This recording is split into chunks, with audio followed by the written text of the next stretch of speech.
Kenapa tindakan langsung tidak diambil? Saya ada baca juga kes ini dilaporkan sejak tahun 2011, ya, dan pelbagai pihak mereka cuba untuk mengambil tindakan ini, tapi seolah-olah seperti tiada sambutan. Dan ada juga yang mengatakan bahawa ada campur tangan atau hidden hand politik di dalam JISB itu, ya.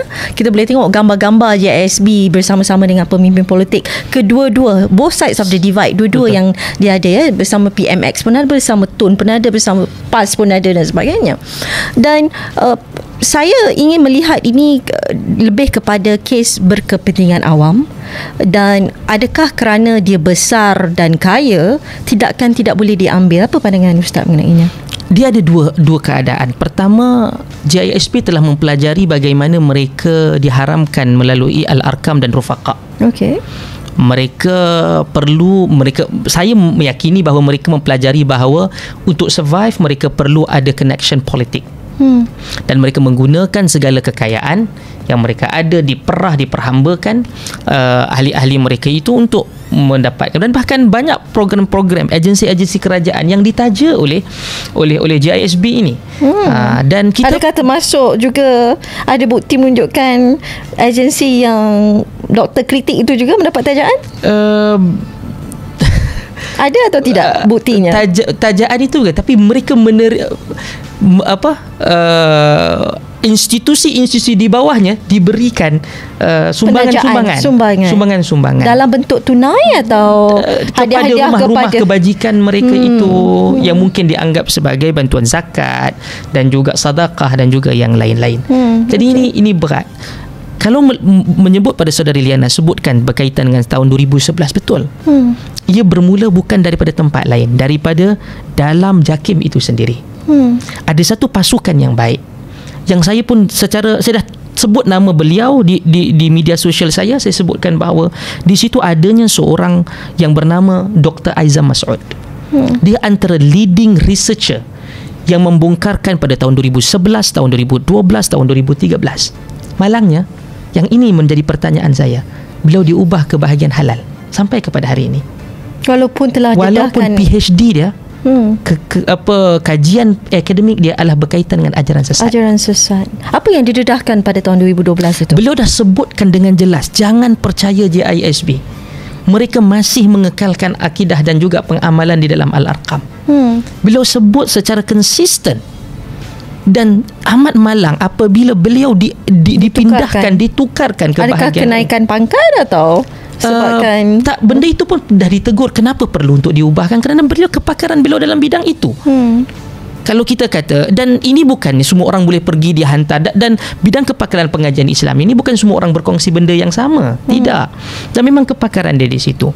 Dan di peringkat akhir itu juga saya berkomunikasi dengan Yang Berhormat Menteri Agama, dan Menteri Agama mempercayai dan juga meyakini bahawa beliau perlu untuk dilibatkan.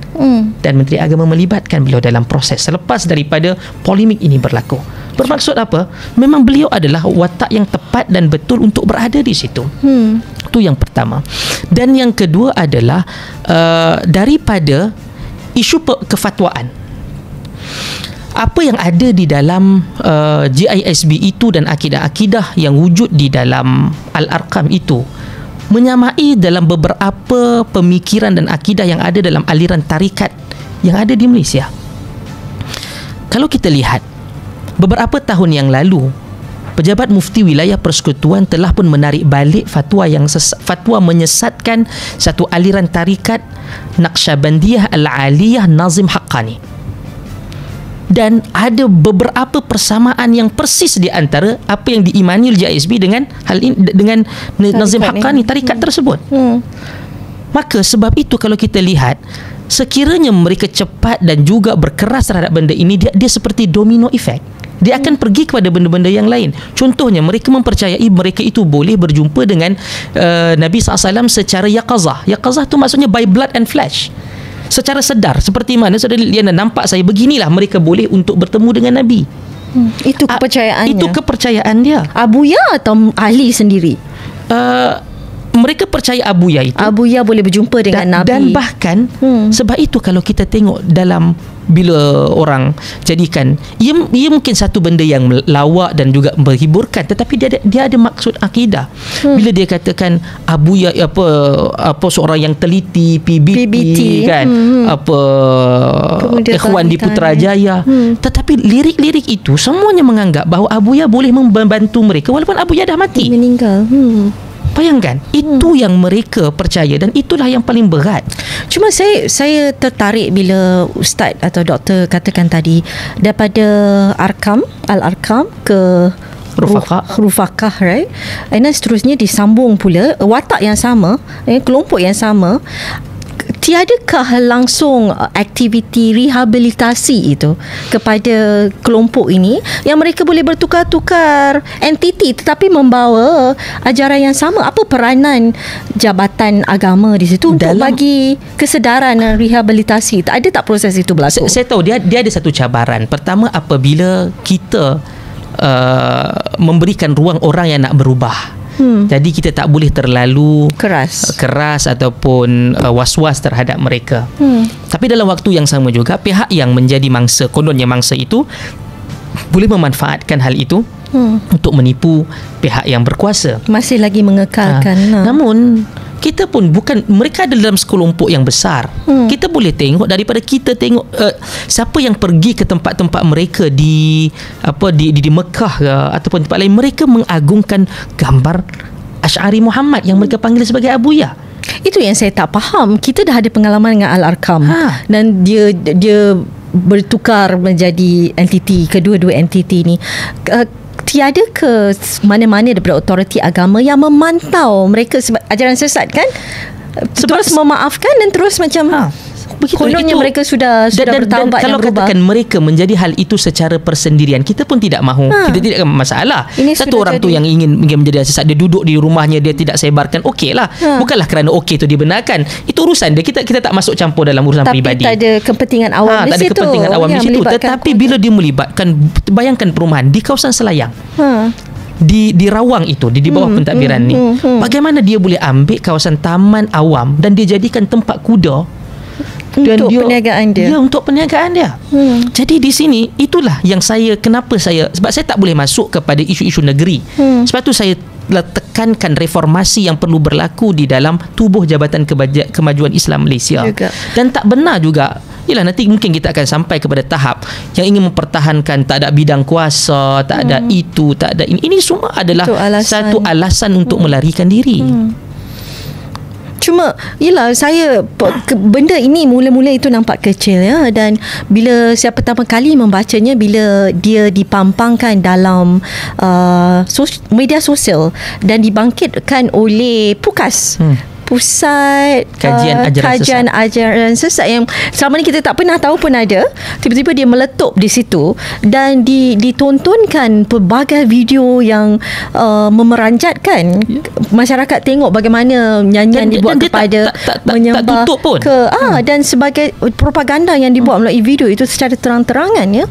Dan ada juga yang mengatakan sebenarnya ini teori-teori di kalangan kami lah, sebenarnya video itu ialah bukti-bukti yang ada oleh JAKIM, tetapi JAKIM tidak boleh keluarkan. Jadi mereka menggunakan platform ini untuk mengetengahkan bukti-bukti itu kepada awam supaya ada tekanan daripada orang luar untuk diambil tindakan itu. Yang itu saya boleh confirmkan bukan JAKIM tidak ada masuk campur langsung, kerana pasukan kajian itu pergi kepada JAKIM, membentangkan kepada JAKIM, dan JAKIM, bukanlah kita kata JAKIM itu keseluruhan, tetapi pihak yang bertanggungjawab itu ataupun unit yang bertanggungjawab. Mungkin pada mereka tidak ada kuasa untuk berbuat apa-apa ke bagaimana? Saya suka untuk merespon ketika mana selepas saya memberikan kritikan dan beberapa pihak yang lain memberikan kritikan, keluar dalam satu program bual bicara yang dibuat yang anjurkan oleh JAKIM itu sendiri di studio mereka.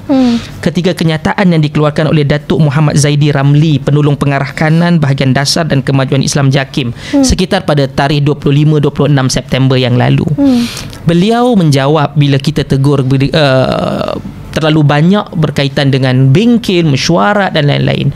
Dia kata, adakah ini yang menyebabkan persepsi masyarakat bahawa JAKIM hanya menganjurkan mesyuarat, bengkel, sesi libat urus dan sebagainya, sehingga ada yang secara sinis mencadangkan JAKIM ditukarkan kepada JAKELAM. Apa pandangan Datuk? Sebenarnya manusia ni kalau dia tidak memahami dan mendalami, memang boleh bercakap apa saja.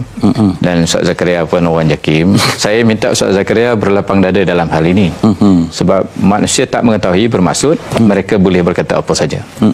Tetapi kita tidak pernah lari daripada matlamat kita untuk mementas ajaran itu secara bersama-sama dengan pihak-pihak lain. Salah itu kadang-kadang dia berkaitan dengan keselamatan. Ya. Yang ini pihak kuasa negeri pun tak ada kuasa. Walaupun ni ajaran salah, tapi dia ada berkaitan dengan penderaan kanak-kanak contoh. Itu bukan bidang kuasa Jabatan Agama. Ya. Itu ada pihak lain yang berbidang kuasa. Begitulah juga dalam premis ada PBT punya bidang kuasa. Sebab itu JAKIM berperanan menyatukan keseluruhan agensi ini, memusatkan kuasa bersama-sama untuk bertindak. Sebab itu berjaya. Sebab itu perlu pada meeting dan libat urus. Ya, mesti. Kalau tak masing-masing bawa haluan masing-masing, kita tidak akan dapat mementras sesuatu ajaran salah.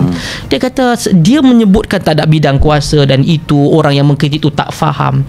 Tapi dalam hal yang sama, beliau mengakui bahawa JAKIM berperanan untuk menjadi koordinator kepada semua PDRM ke dan yang lain. Masalahnya, kenapa tak buat begitu sejak daripada 5 tahun yang lalu? Sebab itu pada tarikh bila 14 September, Ketua Pengarah JAKIM yang lama mengeluarkan kenyataan sebanyak 6 poin. Dan beliau mengakui hal itu berkaitan dengan isu GISBH dalam kenyataan bilangan 32 2024. Beliau mengakui dalam kenyataan itu di mana JAKIM merupakan sekretariat bagi hal ehwal Islam kebangsaan MKI. Kemudian dia akui pada bulan Februari 2019 dengan 12 mesyuarat, bengkel task force program kenegaraan telah dilaksanakan terhadap isu ini yang turut melibatkan agensi keselamatan iaitu MKN, PDRM dan Kementerian Dalam Negeri. Satu pertemuan tertutup dengan pihak GISBH telah diadakan pada bulan September 2019 melibatkan pengerusi jawatankuasa muzakarah MKI dan seterusnya. Kemudian Julai 2022 ada lagi mesyuarat khas bersama dengan agensi keselamatan iaitu disusuli perbincangan pada Ogos 2024 dan kemudian 22 September atas dakwaan penyelewengan akidah, sekali lagi perbincangan bersama dengan Nadi Maiz dan juga Jabatan Mufti Negeri Selangor. Pada tahun 2023 Februari sekali lagi, kemudian Oktober 2023, Februari 2024. Saya ingin menyatakan kepada Datuk Zaidi Ramli dan juga kepada mereka yang ini, saya terus terang saya nak katakan di sini, kalaulah benar-benar Perdana Menteri Amat Berhormat Datuk Seri Anwar Ibrahim telah melakukan reformasi dengan menukar Ketua Pengarah JAKIM, Datuk Zaidi ini tak boleh berada dalam jawatan-jawatan penting dalam JAKIM.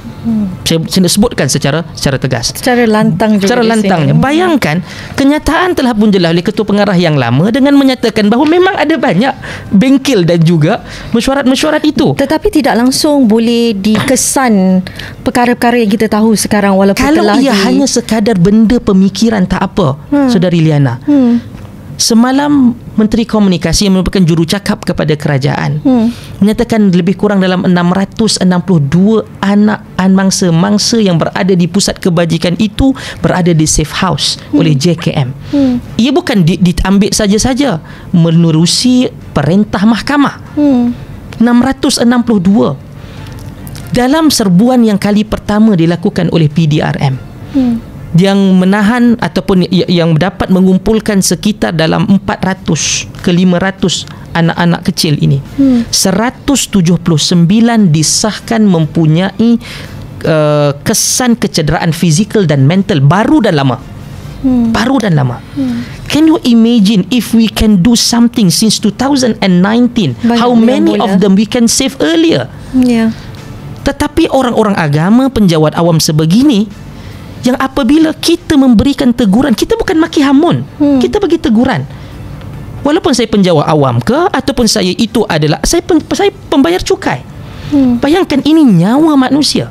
Lebih menduka citakan tatkala kritikan dan teguran saya itu dibuat sebahagian persatuan-persatuan yang berkaitan dengan JAKIM itu mempertahankan isu berkaitan kritikan itu, dan tidak ada satu perkataan pun mengucapkan ataupun mengulas berkaitan dengan nasib ratusan budak-budak ni.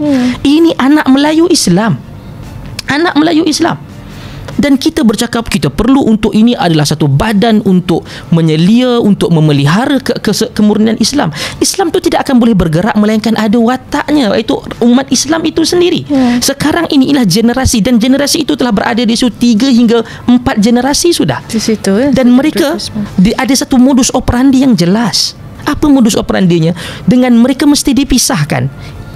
Mereka ditentukan bila untuk bersama suami isteri, dan kemudian apabila anak itu hadir ataupun dilahirkan pada umur 1 tahun ataupun 2 tahun, dia akan dipisahkan sama sekali. Supaya apa? Anak-anak itu tidak mempunyai attachment dengan ibu bapa. Satu. Dan yang kedua, dia tidak mempunyai satu hubungan dengan keluarga-keluarga yang besar. Kalau dia larikan diri, dia tahu atuk dia mana, dia tahu nenek dia di mana, makcik, saudara dia mana, dia akan pergi dan dia akan mendapat protection daripada keluarga. Sekarang apabila dia larikan diri, siapa yang nak jaga dia? Dia tak tahu siapa. Akhirnya sehari, 2 hari, seminggu dia tak boleh nak survive, dia patah balik ke tempat tersebut. Ini satu modus operandi perhambaan moden yang sangat menakutkan. Dan doktor merasakan bukti-bukti ini, yang ialah kita pun dengar sangat terkejut sampai begitu sekali dibuat kan, hanya kerana dinamakan ekonomi Islam itu, yang nak mengembangkan ekonomi Islam. Dan bukti-bukti ini doktor rasa disampaikan kepada agensi-agensi kerajaan, ya, tapi tidak ada langsung ambil tindakan. Pasukan kajian itu telah pun memberitahu dan juga mengesahkan, mereka telah pun bawa benda itu.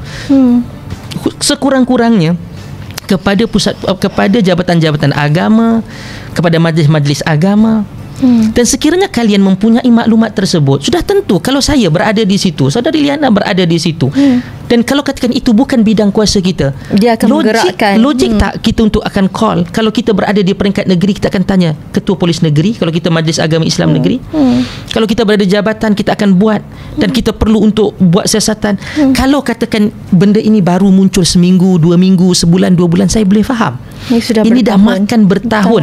Kalau kita menarik kembali tarikh itu pada 2011, 2013, bermaksud apa? Puluhan tahun sudah. Betul. Dah 13. Tapi kenapa tidak berlaku apa-apa? Sebab itulah kemarahan kita, rasa kekecewaan itu muncul, dan saya tak boleh untuk selindung kemarahan saya itu. Walaupun saya sebenarnya tidaklah ada keuntungan. Untuk apa saya untung di sini? Orang maki lagi dahsyat dah. Macam-macam orang kata nak runtuhkan ekonomi Islam lah. Bahkan ada yang dan sebahagian aktivis pembangkang beberapa hari ini cuba mempertikaikan kononnya JKM itu mengambil secara tidak sah. Macam mana tak ada sah? Ia adalah arahan mahkamah. Mahkamah. Macam mana anda boleh katakan tak sah? Doktor